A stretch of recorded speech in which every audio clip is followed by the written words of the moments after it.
लाहौर के एक आधुनिक इलाके में फराह अपनी माँ और बहन भाइयों के साथ रहती थी। उसके घर के पास एक क्रिकेट ग्राउंड था जहाँ रोज क्रिकेट मैच होते थे।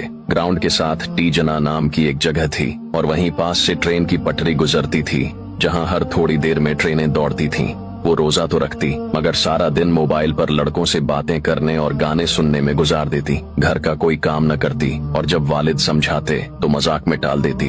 रोजा रखना ही बहुत बड़ा काम है, बाकी सब फजुल है। उसकी माँ भी ऐसी ही थी, दौलत को सबसे ज्यादा अहमियत देने वाली, शौहर और नेक बेटे को दबाने वाली और बेटियों को आजाद छोड़ने वाली। फराह की बहन भी उसी की तरह थी। इन दोनों को न रोजे की कदर थी न इबादत की, मगर जब घर वाले देखते तो फराह इबादत का झूठा ड्रामा करने लगती। तस्बीह हाथ में लेकर बैठ जाती ताकि सब यही समझें कि वो नेक है। फराह का बाप एक मेहनती मजदूर था जो सुबह काम पर चला जाता और रात को थका हारा घर लौटता, मगर जब वो आता तो बीवी उसके साथ नौकरों जैसा सलूक करती। वो खाने के लिए कहता तो वो तंजियां कहती, इतनी मेहनत करते हो फिर भी शिकायतें करते हो, खुद जाकर खा लो। जब वो अपनी मेहनत की कमाई घर लाता तो बीवी जबरदस्ती उसके हाथ से पैसे छीन लेती और पूछती, पूरे पैसे कहाँ हैं? एक एक रुपए का हिसाब दो। अगर शौहर कुछ पैसे अपनी जरूरतों के लिए रख लेता तो वो चीखने लगती, ये पैसे मेरे हैं, तुम्हें अपनी कमाई रखने का कोई हक नहीं। दो भाई, एक माँ का गुलाम, दूसरा बाप की तरह मेहनती फराह के दो भाई थे।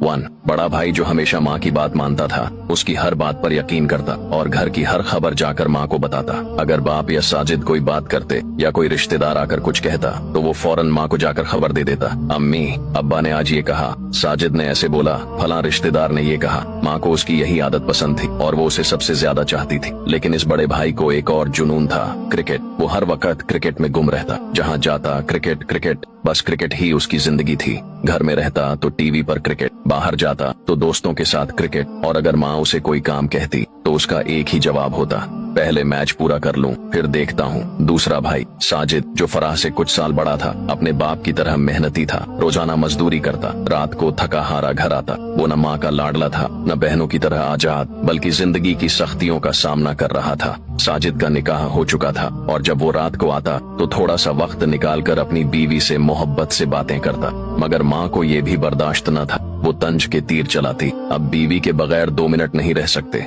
माँ के लिए वक्त नहीं बचा, बस बीवी ही सब कुछ बन गई। तू भी अपने बाप की तरह बीवी का गुलाम बन गया। रमजान की खूबसूरत रात, फराह पर अल्लाह का अजाब। एक रात जब सब लोग तरावीह पढ़ रहे थे, फराह और उसकी बहन मोबाइल में मग्न थीं। अचानक फराह का जिस्म कांपने लगा, आंखों के आगे अंधेरा छा गया और वो जमीन पर गिर पड़ी। बहन खौफजदा हो गई। वो फराह के करीब आई और उसकी बेहोशी में सवाल करने लगी, फराह तुम्हें क्या हो गया? ये सब क्यों हो रहा है? कहीं तुम्हें अल्लाह के अजाब ने तो नहीं पकड़ लिया? मगर फराह कुछ न बोल सकी, उसकी जबान बंद हो चुकी थी। फराह को फौरन अस्पताल ले जाया गया। डॉक्टर ने कहा इसका इलाज